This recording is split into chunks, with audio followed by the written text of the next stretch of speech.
Hello, my name's Miranda. And what happened at my father's will reading? It wasn't a scene from a courtroom drama, it was my life. My sister tore up a $15 million check and set it on fire, while my mother stood by smiling, not at the check, at me. But I didn't cry, I didn't beg. I smiled too. Because what they didn't know was, I held the real deed. They thought they buried me with the lies, the manipulation, the whispers behind closed doors. But they forgot. I was listening. I was watching. I was documenting every betrayal, every forged signature, every backroom deal. What kind of mother smiles as her daughter loses everything? And what happens when the daughter doesn't lose, but rises? Do you want to know what I did next? As I stepped into the reading room of the Kincaid estate, the weight of old wood and older judgment pressed against my skin like damp air. The oak-paneled walls loomed around me, lined with generations of my family's portraits, stern men, bitter women, and all the echoes of privilege I had never been allowed to touch. I wasn't on the official guest list. The butler, a wiry man with silver eyebrows and polished shoes, stopped me with a look that said, "You don't belong here." For a second, I thought he might ask me to leave. But then a junior attorney, barely older than a college intern, stepped in, checking a note clipped to the front of his leather folder. "Miranda Kincaid," he said, not even glancing up at me. "You're on the handwritten addendum from Mr. Kincaid. It was added 3 days before his death." 3 days. He knew he was dying. He knew I'd be shut out. The room quieted as I walked in. I didn't expect a welcome, but I didn't expect that silence either, so sharp it could have sliced bread. Every chair was taken except one. Way in the back, shoved next to a side table where they'd dumped an empty coffee tray and a broken pen. The message was clear. "This is what you get." I took the seat anyway. I sat up straight. Across the room, my sister Isolde lounged like she'd been born there, probably because she had. She crossed her legs, then said loudly to no one in particular, "Some people will show up to collect crumbs off a table they were never invited to." There was laughter from someone in the back. I didn't turn to look. I just reached into my coat pocket, my fingers brushing a sealed envelope I'd carried for months. I hadn't opened it. Not yet. Mom didn't say a word to me. She sat beside Isolde, sipping from a wine glass like it was communion. Vera always knew how to look elegant, even while throwing emotional knives. She didn't even acknowledge my presence, as if doing so would dirty her sweater set. To be fair, I hadn't spoken to her in over a year. Not since the Thanksgiving argument, the one where she told me I should stop pretending to be more important than I am. I remember the way she looked at me that night, like I was a stray cat meowing at her porch door. Now, she looked past me again, to the far window, like I was still meowing. A man in a gray suit stood at the front of the room. He tapped his papers on the table, then cleared his throat. "Thank you all for coming. We'll begin the reading of Edward Kincaid's last will and testament in 5 minutes." I folded my hands in my lap. My nails were painted but chipped. I'd worn black. Classic, but not flashy. I didn't want to give them a reason to say I was trying too hard. They already thought I was here to beg. "Miranda?" Isolde whispered as she passed me to get more wine. "This must be awkward for you. But I guess old habits die hard, huh?" I said nothing. She leaned closer. "Still chasing things you were never meant to have." That time, I looked her in the eye. I didn't say a word, but I held her gaze until she turned away first. That was new. That shook her, even if just for a moment. The will reading began. It started exactly how I expected. Dad left the estate to Mom, the house, the land, the furniture. Isolde got the car collection and the art in the study. There were donations to a few charities. Some pieces of jewelry were passed to distant relatives, and then the lawyer paused. "There is one sealed note," he said, holding up a small envelope, "written by Mr. Kincaid and dated 3 days before his passing. It is addressed solely to Miranda." Isolde laughed. Vera didn't even flinch. The lawyer handed it to me directly. His hand brushed mine, and I could tell he didn't pity me. He just looked tired. I opened the note with steady hands. Inside was a personal message. Only one sentence stood out. "There's more than you think. Trust the envelope you already have. I froze. The envelope in my coat. The one I never opened. A few people started murmuring, but I heard Isolde say sharply, "He always had a soft spot for strays. Don't read too much into it." I slid the sealed envelope from my pocket. It had my name in Dad's handwriting, distinctive, sharp, and unmistakable. And then the room erupted, because at that moment the lawyer reached for another document and said, "One final bequest." He pulled out a check, $15 million, made out to me. Silence. For a breath, I felt my throat tighten, my fingers tingled, but I didn't even get a chance to speak. Isolde stood up, walked straight to the front, grabbed the check from the lawyer's hand, and without blinking, without hesitating, she tore it in half, then again, and she didn't stop until she lit the pieces on fire in the candle bowl used for ambiance. The check sizzled, burned. The room gasped. And my mother, she smiled. She sipped her wine and smiled. That smile didn't shake. But I smiled too, because she didn't know what I held in the real envelope. The envelope in my coat pressed softly against my ribs as if it had a heartbeat of its own. I kept one hand resting over it, not protectively, but purposefully. It was my anchor in that room of wolves dressed in pearls and tailored suits. The lawyer shifted slightly and adjusted his glasses. The room was hushed now, tension crawling across the antique rugs like smoke. I could hear the grandfather clock ticking by the fireplace, counting down the seconds before everything changed. "To Miranda," the lawyer read, pausing to look up at me, maybe to gauge whether I was prepared. I met his eyes without flinching, his voice steadied again. "To Miranda, my youngest daughter who always carried her silence like armor, I leave $15 million, and my trust in her judgment." For a moment, it was as if someone had unplugged the room. Complete silence. No one breathed, no one moved. The kind of silence that doesn't feel quiet, it feels like a threat waiting to be spoken aloud. Then came the whispers, subtle at first. "15 million? You've got to be kidding me. She's the one he trusted?" And finally, the boom. "You've got to be kidding me!" Isolde shot up from her seat like she'd been stung. She practically lunged toward the lawyer, her heels clicking against the hardwood. "Let me see that damn check." He hesitated, but handed it to her. She glanced down at the slip of paper, eyes scanning for something, an error, a misprint, anything that would validate her outrage. Her lips curled. "Oh, how poetic," she sneered. "The poor little stray gets thrown a golden bone." And with a flick of her wrist, she tore the check in half. There were gasps, audible gasps. One woman even clutched her pearls. I swear she actually clutched them. Then Isolde turned toward the fireplace, still roaring faintly from earlier that morning. She stepped up to it, opened her clutch, and pulled out a silver lighter, the kind our father used to flick open during long summer nights on the back porch. I recognized it.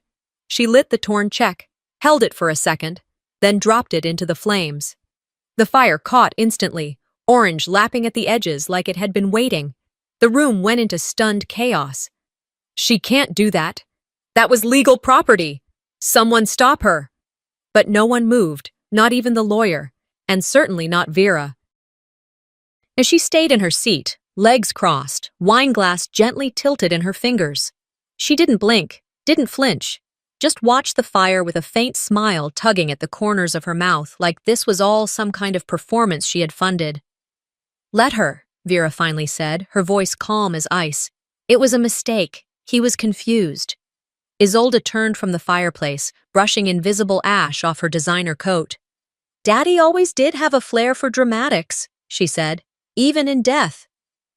I didn't rise, I didn't shout, I didn't even blink. Instead, I smiled. Not a forced smile, not the kind you give when you're cornered. No, it was slow, patient. The kind of smile that knows things, holds things, waits for the right moment. Let them burn what they see. They didn't know what I held. My hand returned to the envelope in my coat. The real deed, the true one, signed weeks before he died. Not notarized in some law office, but handed to me personally, in the garden behind his beach house. Quietly, intentionally. I remembered his voice then, steady despite the weakness in his hands. You were never meant to fight them with their weapons, Miranda. That's why I gave you something stronger. Trust. And proof. I sat there, flames dancing at the edge of the fireplace, people still murmuring, the lawyer frantically flipping through documents to find a way to recover what had been destroyed. They still didn't realize. The check was never the prize. It was the decoy. The will reading continued, awkwardly, clumsily. Isolde was granted the family's coastal property. No surprise there. A beachfront villa she'd been begging for since she was 22. Vera got stock options, heirloom jewelry, and full rights to Edward Kincaid's art holdings. I got the trust. They scoffed, they snickered, and I let them. Because none of them understood what that word meant coming from my father. Trust wasn't a word he handed out freely. It meant you're the one I counted on. It meant I knew they'd turn on you, and I still chose you. I kept my hands folded neatly in my lap. I didn't touch the envelope again. Not yet. The meeting wrapped up within half an hour. People filtered out slowly, their conversations hushed, eyes darting in my direction but never landing long. I was the outsider still. But now I was the outsider with mystery, maybe even power, and that unsettled them more than anything. As I stood to leave, I met Vera's gaze one last time. She didn't look away this time. Instead, she tilted her head slightly, as if to say, "What now, little girl?" I didn't answer with words. I let my smile say it for me. Let them burn what they see. I've already secured what they never will. As I stepped out the front door of the estate under the dim lantern light, every echo of my heels on the stone walk felt like affirmation. I was leaving a performance I never auditioned for. The moon peeked through moss-draped oaks, a hush settling over Charleston that carried both sorrow and resolve. I kept my coat wrapped tight, the envelope heavy inside, warmer than it had any right to be. Back in my small apartment, I closed the door quietly, on purpose. The living room smelled like old wood and lavender sachets Vera used last Christmas. I flicked on a lamp and let its soft glow chase shadows from the corners. The envelope in my coat, still sealed, felt like it was pulsing. I set it on the kitchen counter beside a half-empty water glass. I didn't reach for it for a long moment. I just let myself breathe. When I finally opened it, I unfolded a sheet of stationery, graph lines in the paper still crisply visible, and immediately recognized Dad's handwriting. Elegant, slightly slanted to the right, knowing. On the back was an antique key taped in a neat loop. It looked too fragile for what it held. Below in faded ink, "They may claim what's visible, but what's real, you already have." Beneath that, the small inscription, "Safe House Box 108, Luthen Bank, downtown." I sat, the weight of it pressing in, sorrow for how things had come to this, gratitude that Dad trusted me enough to arm me, even in silence. Then I remembered that dinner 2 weeks before he died. I was tired and cold in my sweater. He smiled, more gentle than I'd seen in years. The diner smelled of coffee and salt air. He slid a napkin across to me, saying, "Don't open until they try to erase you." I thought it melodramatic then. I'd had no reason to believe anyone would try. I didn't know what was already being erased. Tears threatened, blurred focus, but I kept them back, quietly, because no one needed to see me break. I thought of every time I sat in rooms where Mom and Isolde talked about me as if I was invisible. Every birthday card they sent to the wrong address. Every dinner where they asked after Isolde's life but pretended not to hear mine. I remembered being 20, working 2 jobs so I could afford college, Dad quietly slipping me a check now and then, but never letting anyone know why. I remembered him saying I had a backbone, that I saw things others ignored. I kept that memory tucked close. When the moon passed the window and clocks ticked past midnight, I finally unpacked a folder of old documents Dad kept in a cedar chest. Real estate deeds, letters, stock transfers. I lined them on the counter in dim light. Mom's signature on one read wrong. A page from a trust agreement had Dad's signature with my name listed. Stock accounts in Texas, real property in North Carolina, things Isolde bragged about owning, but quietly, the deeds were already turned. I realized the envelope wasn't my father's mercy. It was his plan. The next morning, I woke early, sunlight slanting through gauzy curtains. Charleston was calm, gulls calling distance. I dressed in something professional, gray blazer, modest blouse. I packed the envelope, folder, and key into a leather tote. At Luthen Bank, I walked through doors heavy with bronze handles, past security glass and polished floors. The guard asked for my ID. I hesitated briefly at the friction of truth. My name, Miranda Kincaid. He nodded, stamped something. I followed an associate to a private room with a vault door at its end. My heart thudded, not with fear, but recognition. This was my father's final act of trust. I slid the key into the lock of Safehouse Box 108. It clicked. Inside, a thick folder. Property title, Kincaid Estate Legal Transfer plus Proof of Trust, stamped. Also a sealed USB drive marked Confidential. My hands tightened on the folder's edge. I pulled out the first document, my father's signature, screenshots of brokerage accounts, handwritten deeds proving that many of the land parcels Juan Isolda always claimed were legally reassigned to me, not rumors, not "we'll see later." Legal, binding. Before any drama, any firelight spectacle, my father had secured everything. I looked up at the bank associate. "This was done 2 months ago," I said quietly. He did not gloat, did not tell. He trusted silence more than noise. Walking out of the bank, I felt something shift in my chest. Bitterness tempered by clarity. Loss by rightful ownership. I still had to decide what to do, loudly claim what was mine, or let the truth unsettle them from the shadows. I chose the latter. The secreted deed was never a trophy. It was a tether to justice. I stood on the marble steps of Luthen Bank just as the morning light shifted, pale yellow through wrought iron gates, a signal that something irrevocable was about to happen. The envelope felt rigid in my bag, key tucked inside, deeds folded with care.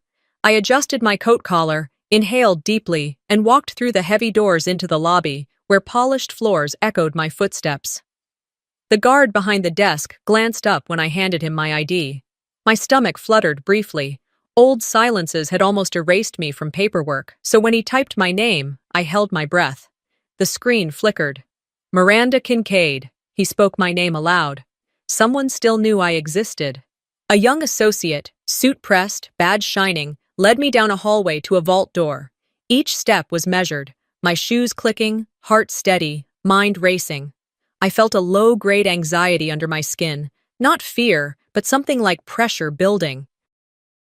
The hall smelled of varnished wood and the faint scent of bank polish. The associate stopped in front of a massive steel door. "Box 108, he said, swiping a card. I showed the key. It fit in the lock. I turned it. It clicked. Inside the safe deposit box was a thick manila envelope stamped Property Title, Kincaid Estate Legal Transfer plus Proof of Trust. Next to it, a small USB drive labeled Confidential. I touched the manila, its texture rough against my fingertips. I pulled out the documents carefully. There was the deed, my father's signature crisp, notarized. There were maintenance logs for properties in Savannah and Wilmington, deeds to the farmhouse Mom always claimed belonged to Isolda, stock holdings buried under the Thorn Trust, and bank statements in hidden accounts, the ledger, the trust agreement. All of it. I saw Isolda and Mom in those papers, lies painted in public light, but in truth, Dad had moved in silence. My father had reallocated everything weeks before he died.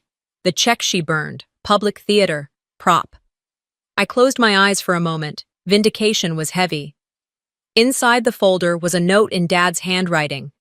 "Let them play with fire. You hold the matches." I exhaled, quiet but full.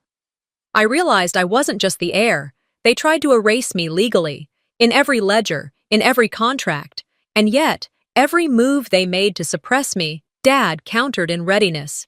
He never wanted me to fight in their spotlight. He built a foundation where noise couldn't reach. Leaving the vault room, I walked past the marble columns, past the tellers, past the gold-plated nameplate at the front desk. I felt unshakable. I paused for a second in the sunlight streaming through high windows, sunlight danced off the polished floors, and thought about Mom's cold smile when Isolde held the lighter to the check.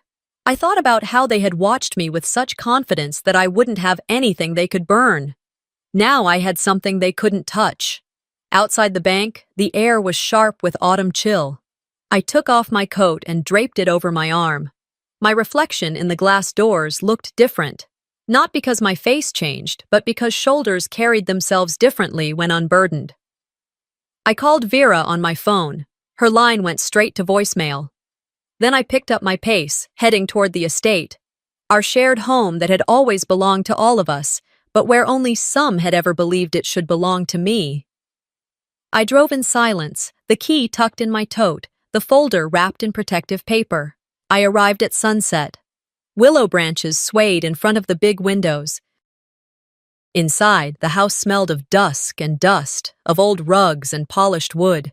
The front room was empty of guests now, the chairs arranged as they'd been that morning. I walked across the floorboards that once creaked under Isolde's weight as she posed for parties. I went from room to room, touching surfaces Dad had touched, letting the quiet press against me. The study. I paused there. The desk was the same cherry wood, still scarred from years of pen mistakes. The fireplace Isolde used earlier now sat cold and lifeless. No check, no flames, nothing to distract from what truly mattered. I laid the manila folder on that desk. I sat in Dad's old chair, letting the envelope inside my coat rest against my heart. I spoke, soft so no one would overhear. You thought you could erase me. You thought my silence would bow to your spectacle. But I learned from Dad. I learned that truth is strongest when spoken through proof. Isolde and Vera appeared in the doorway. Isolde's jaw was tight. Vera's face was porcelain calm. No applause, no dramatic confrontation, just tension, thick enough to taste. Isolde's eyes darted to the papers on the desk. Vera looked at me as if seeing me for the first time in years. You. Isolde's voice was low, loaded. What do you think you're doing?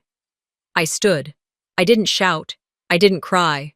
I said, I'm reclaiming what was always mine. Vera tried to intervene. Miranda, your father, he's gone, I interrupted gently. And he saw this through. Isolde's face flushed with anger and disbelief. You burned a check. I own everything. I held out the deed toward her, letting the late afternoon sun catch its edges. She stepped forward. That's not fair. You're trying to make us look like fools. I squared my shoulders. Truth often makes people feel foolish. They said nothing more.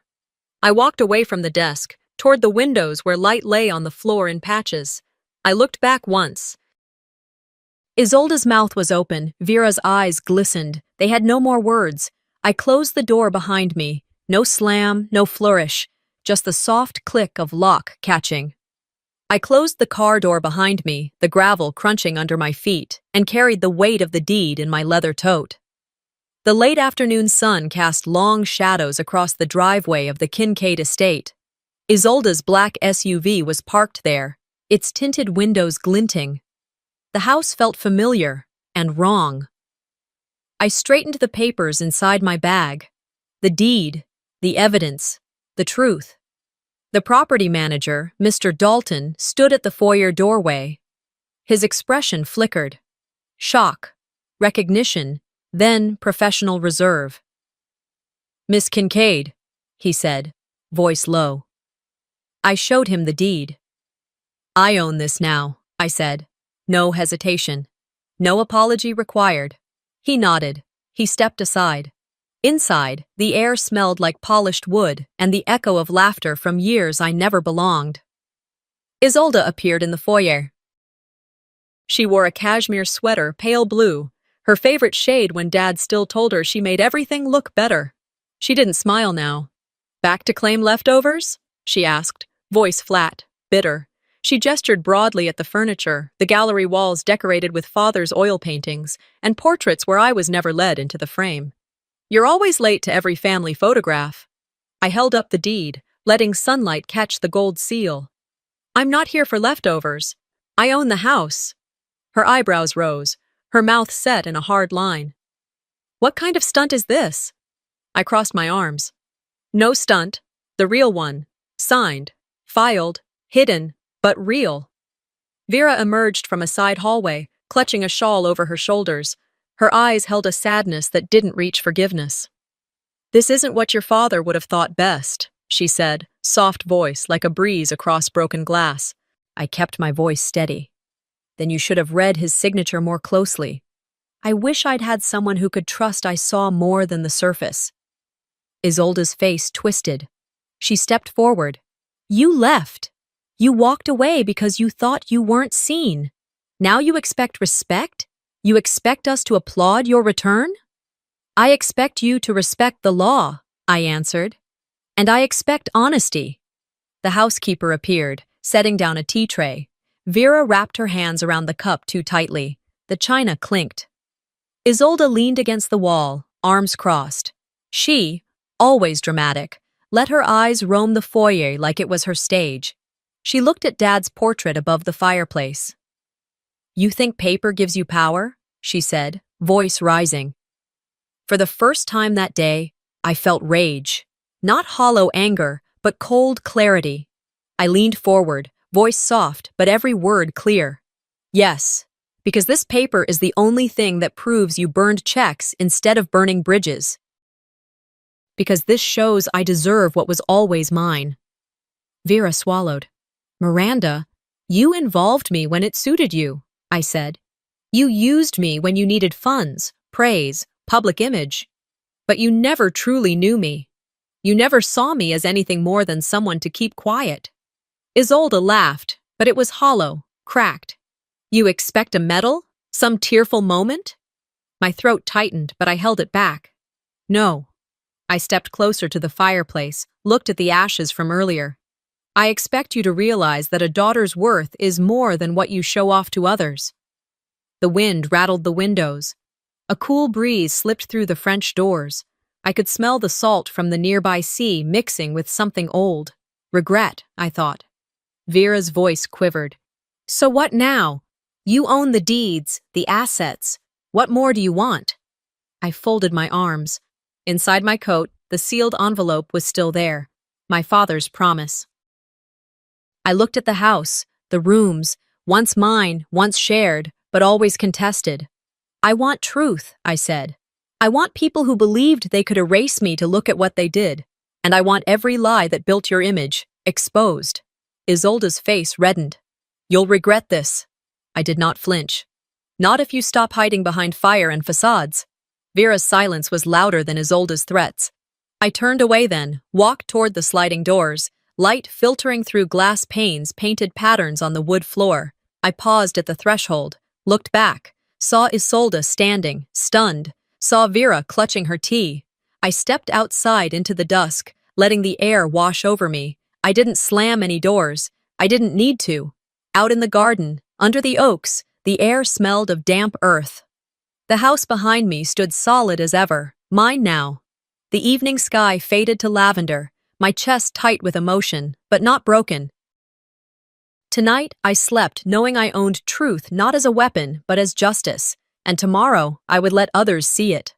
The morning after my house appeared on that blog, tagged, "Fraudulent Heir to a Dying Legacy," I woke to red light blinking on my phone, emails, texts, social media notifications stacked up like unread bills. I turned off the alarm, sat up in bed, and thought, this is what happens when you step into the light. I dressed slowly, choosing a charcoal blouse and tailored slacks, something that said, "I'm not fragile." In the mirror, I steeled my expression. Vera had done this before. Whisper campaigns, polite rumors, but never so public. Isolde was behind emails, graphics, a montage of half-truths. Someone had photos of Dad signing what looked like transfers. Someone had edited blog posts. I felt anger and sadness, but also clarity. At my former workplace, an investment advisory firm where I spent years building trust, I walked in.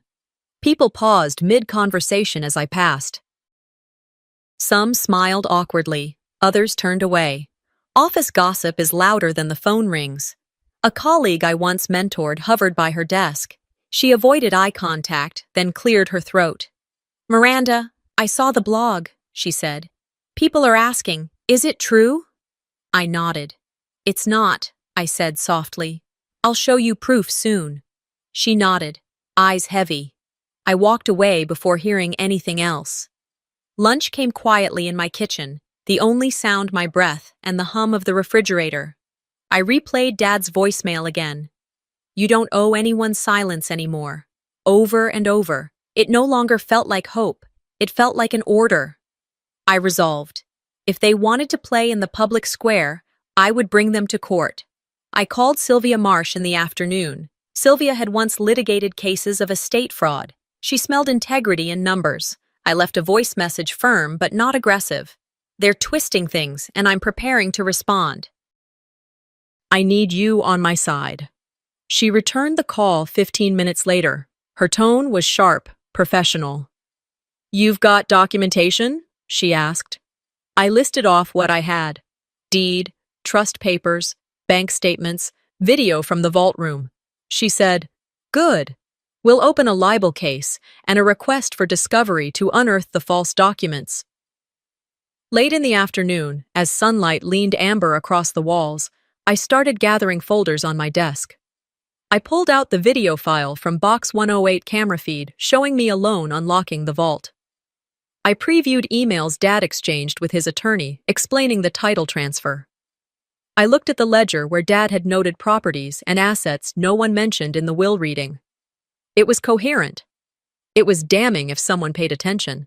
The next day, Sylvia's team filed cease and desist letters to the host of the family blog and the person who posted the defamatory article. They demanded retraction of false claims and full access to the sources of those claims. Meanwhile, our lawyers sent notice to Isolde and Vera. I reserved the right to pursue damages. Public reputation matters. I wasn't seeking vengeance. I was protecting my name, my father's legacy. That evening, I stood on my porch, twilight settling in. The air smelled of salt and pine as cicadas hummed nearby. A light breeze jarred the wind chimes. I thought back to Mom's smile when the check burned. I thought of Isolde's laughter, the way she held the lighter like theater. They believed spectacle would suffice. They believed chaos would bury me. I didn't respond in kind. I wouldn't flirt with drama. I built a shield with documents, truth, solemn resolve. I whispered to myself, let them try to write me out. The ink they burn won't erase what's on my father's books. Sleep came late. I checked an email thread before closing my eyes, one from Sylvia confirming the blog account had been traced to a shell entity tied to Vera's friend, copy of a payment to a graphic designer, a draft of slanderous posts, proof.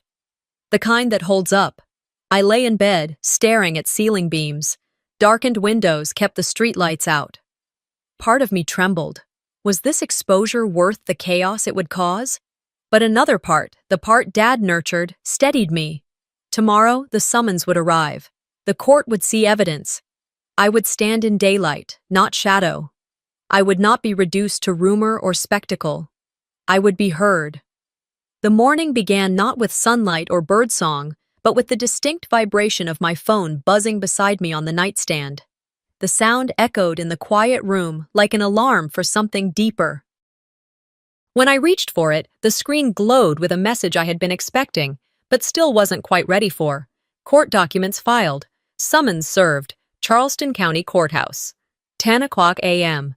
For a moment, I sat at the edge of the bed in the stillness, letting the weight of that notification settle into my bones. There was no panic, no surge of adrenaline, just a quiet tightening in my chest, a steady beat in my ears, the hum of inevitability. I dressed deliberately, every movement precise, choosing a navy sheath dress that balanced confidence with restraint, pairing it with low heels that wouldn't falter on marble floors.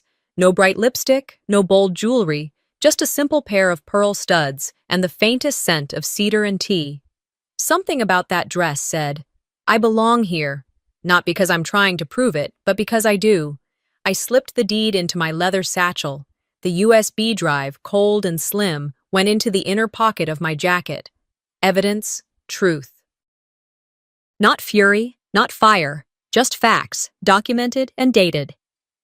Sylvia was already waiting in the passenger seat when I pulled up to her building. She climbed in without a word, nodding once. Her presence was steady as always, and I drew quiet strength from it. The drive to the Charleston County Courthouse felt longer than usual, and colder. The clouds hung low, thick with the promise of rain. Golden leaves scattered across the sidewalks, lifted by the wind and dashed against car hoods and building walls. The scent of damp earth, concrete, and coming storm filled the air. By the time we arrived, my stomach was twisting gently, not in fear, but in anticipation. Inside the courthouse, everything seemed carved in seriousness. Polished marble floors gleamed under the fluorescent lights, high ceilings arched like cathedral domes, and thick glass panels reflected anxious faces and polished shoes. Whispers echoed off walls like secrets looking for cracks. And then I saw them, Isolde and Vera, already stationed by the front bench, attorneys at their flanks like soldiers at formation. Isolde turned as we entered, her spine straightening, mouth twitching in something close to a smirk. Vera didn't move much. Her lips were drawn into a thin line, and her hands clutched a handbag as if it held her dignity. Sylvia leaned close to me as we approached the doors to the courtroom. Her voice was low, clear. "They don't expect you to stand tall." I nodded, heart pounding a steady, resolute beat. We stepped inside. The courtroom was quiet. No gallery of curious onlookers, no cameras flashing. Just us, a judge with discerning eyes, two sets of lawyers, and the truth. The doors closed behind us with a thud that sounded like finality. The judge opened the file, glanced over the case summary, and called us forward. Isolde's lawyer went first, his tone rehearsed, his cadence meant for performance. He began to spin a narrative I'd heard before. I was unfit, unstable, financially reckless. He cited debts, delays, moments of struggle. They painted my resilience as recklessness. They turned my survival into spectacle. I didn't blink. I didn't interrupt. Let them speak. When Sylvia stood, the room shifted. She opened her laptop and connected the projector. First, the security footage from Box 108. The screen flickered to life, and the courtroom fell into silence. The video showed me, alone, key in hand, entering the vault, unlocking the safety deposit box. No interference, no intrusion, no theft. Isolde's lawyer leaned forward, brows furrowing. Then Sylvia played the voice memo. The courtroom filled with my father's voice, tired but steady, recorded not long before his passing. "She's my daughter, and she sees what I always saw. Don't let silence be what they feed on." The room stilled. Even the judge's pen stopped moving. My breath caught, just for a moment, but I didn't lower my eyes. Let them hear the lie and the truth together. Then came the USB drive. One by one, Sylvia revealed what they had buried, the revocation of Vera's power of attorney, dated and notarized months before Isolde's public claims to the Thorn Trust, documentation naming me sole trustee, long before Vera's declining health became undeniable, and detailed bank statements showing irregular withdrawals, asset transfers, and signatures so similar they were likely forged or coerced. Everything was time-stamped, cross-referenced. It was all there. A timeline not of drama, but of slow betrayal, of pressure exerted in shadows, of a man growing weaker while those closest to him siphoned influence under the guise of caretaking. Isolde's jaw clenched, her polished facade cracking just slightly. Vera's face drained of color. Their lawyers whispered frantically. The judge turned to me. I stood tall, spine straight, voice steady. "Your Honor," I said, "this is more than money. This is about what kind of truth matters in this country. It's legacy. Not just in name or wealth, but in integrity. This trust was never theirs to inherit. It was mine to protect." The ruling didn't come with fanfare, but it was decisive. All assets under Vera and Isolde were frozen, pending full investigation. We stepped out of the courtroom into a flurry of cameras and microphones. Reporters shouted questions I didn't answer. Vera collapsed onto a marble bench, face buried in her hands, her sobs slicing through the air like broken glass. Isolde didn't cry. She glared, sharp, empty, but she said nothing. Sylvia and I walked past them, step for step, without stopping. No cheers, no fist pumps, no gloating. But inside, something shifted. It was subtle, A weight I hadn't realized I was carrying, suddenly lighter. Sylvia touched my shoulder gently. "Well done," she murmured. The rain began on the drive home. Soft, persistent. A kind of cleansing. The windshield wipers moved in rhythm. I stared at the road ahead, thought of Dad's study, the matches, the fire, the whispered promise he once made. You hold the matches, use them not to destroy, but to protect. Isolde burned a check once. She thought fire meant power, but she misunderstood. Paper burns. Truth does not. Filed evidence, signed documents, voice recordings, those were made to endure storms. For days like this. For the quiet unraveling of lies. At home, the walls smelled faintly of cinnamon and blog notifications. On the mantel, a photo of Mom and Dad sat in its usual frame. I stopped, looked at it for a moment. Neither resentment nor longing filled me, just neutrality. Then I moved on. I poured myself a cup of tea, sat by the window, and stared out at the rain-slicked street. Streetlights blurred in puddles, reflecting a life no longer built on survival, but on restoration. My phone buzzed with texts, emails, reactions. Some were kind, some cruel. But none of them shook me. Because now they stirred something new, not fear, but resolve. I whispered aloud, just to myself. Some victories don't need applause, just doing what's right. I stood again and crossed to the wide window facing the garden. The oaks outside, towering and ancient, no longer looked like sentinels of judgment. They looked like witnesses. Witnesses to a woman who came back not for revenge, but for truth. Tomorrow, I'll press forward. Not because I want retribution, but because I know who I am. And I am not finished. I still have a name to reclaim, not just my rights, but my story. When I walked away from the courthouse steps, the rain had just begun, droplets splattering against my windshield. I paused in the driver's seat, watching the hood glisten in soft streetlight glow. The sky was a bruise of cloud, dark above Charleston, but inside me, light was settling steady. I drove through quiet streets, the hum of tires on wet pavement grounding me.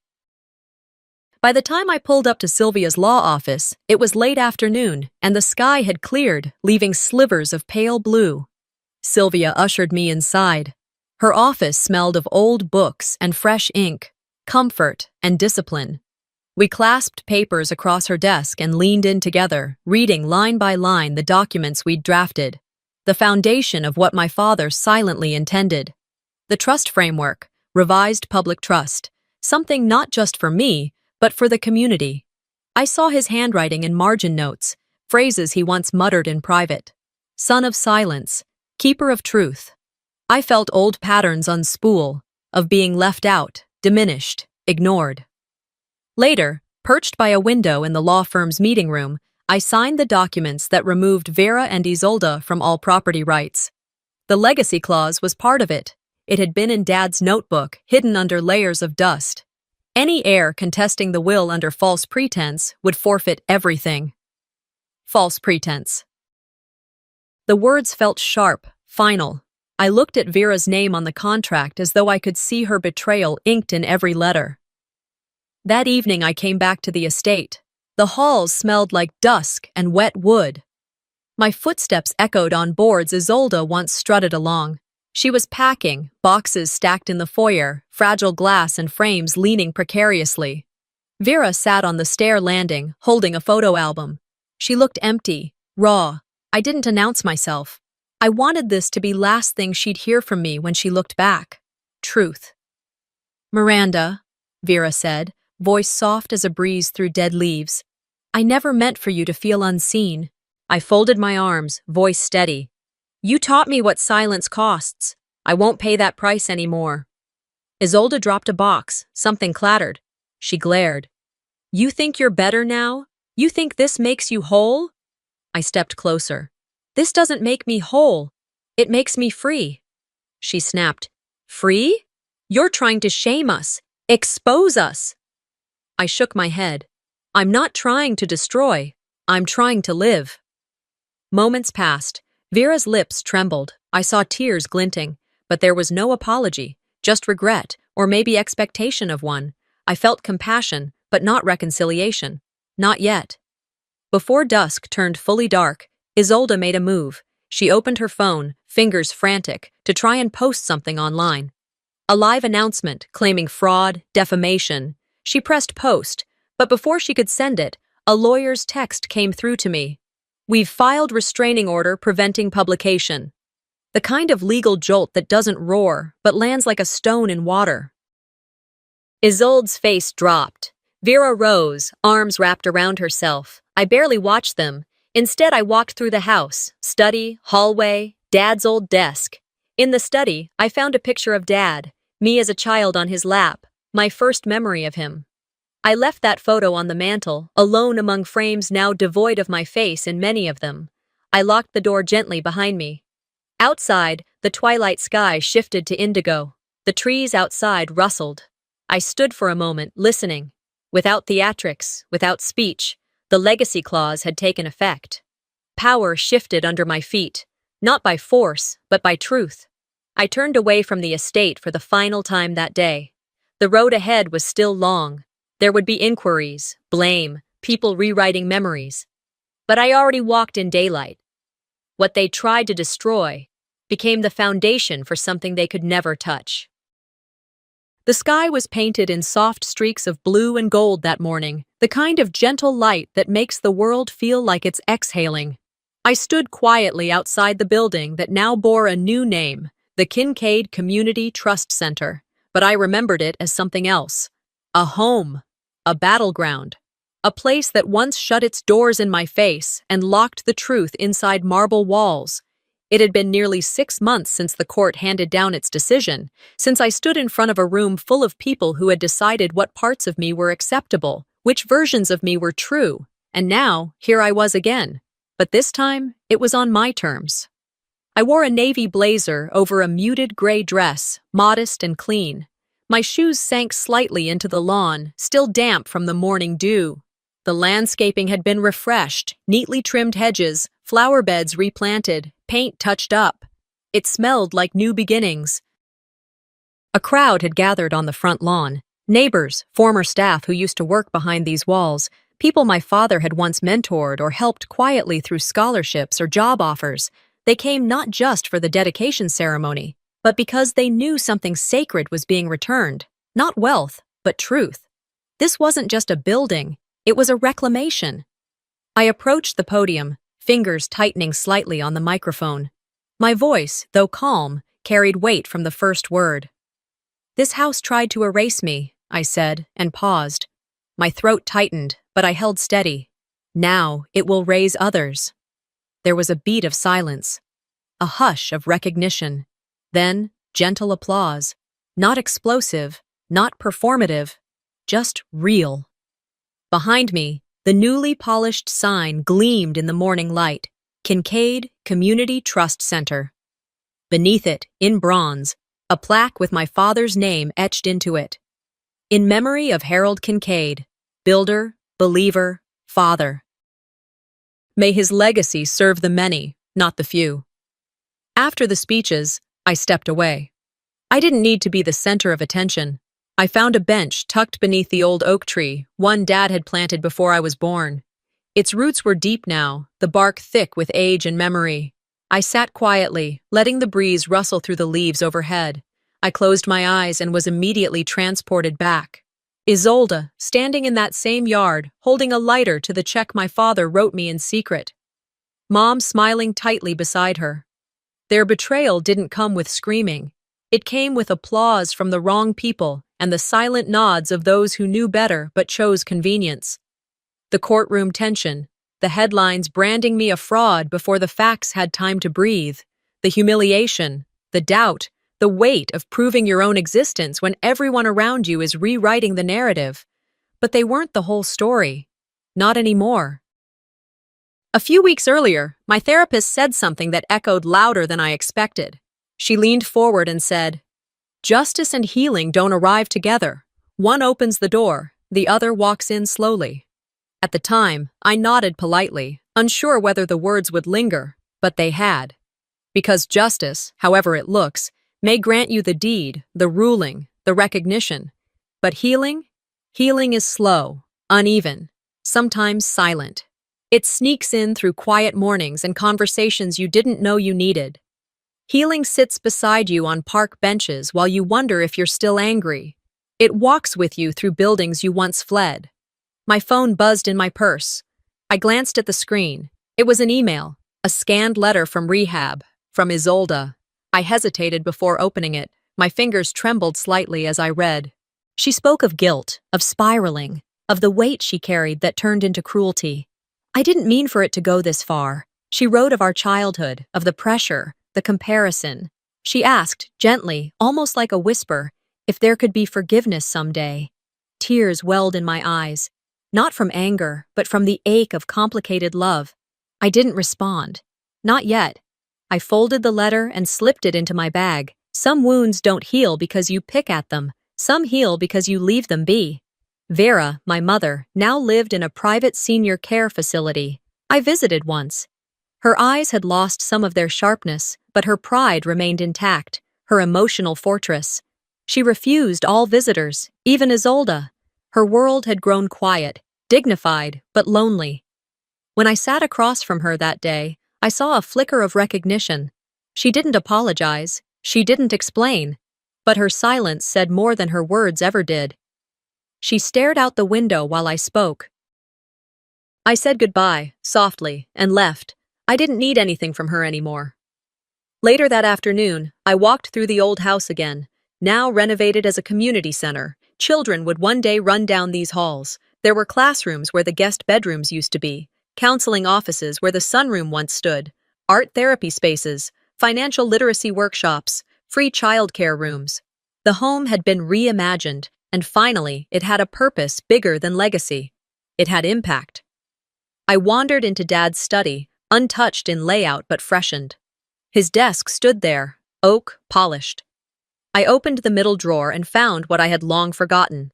A photo of me as a child, sitting in his lap, smiling like I belonged.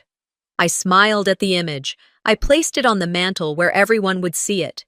I left the rest of the portraits on the walls, ones of family members who had tried to erase me, but this photo stayed, not as revenge, but as reclamation.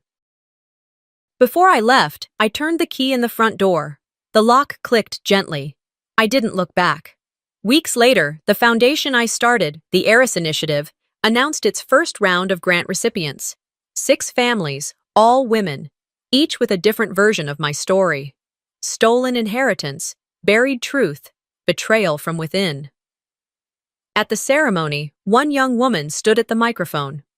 She clutched the edge of the podium, voice shaking. She looked maybe 19. Her eyes were filled with tears. "I didn't think anyone would ever believe me," she said. "You made me believe again." Her words landed deep, like the sunrise after a sleepless night. These days, I wake up to different thoughts, not courtroom transcripts, not headlines, not betrayal. I wake up wondering what classes are happening today at the Trust Center, whether the single mother from last week found housing, whether that kid in art therapy is still painting birds with blue feathers. I breathe in peace where once there was panic. I remember what my father whispered the night he handed me the key, all those years ago, in secret. "You hold the matches now, Heiress." He didn't mean to burn it all down. He meant something gentler, more enduring, to illuminate, to rebuild, to protect. And I did, because they tried to write me out of the story. But I picked up the pen, and I wrote the truth instead. Sometimes the ones closest to us cause the deepest wounds, not with fists, but with silence, manipulation, and betrayal disguised as love. But the lesson here isn't about revenge. It's about reclaiming your voice when others try to write your story for you. Have you ever been underestimated by your own family? Or silenced when you knew the truth? Let me know your thoughts in the comments below, and don't forget to subscribe for more true stories that hit where it hurts and heal where it matters.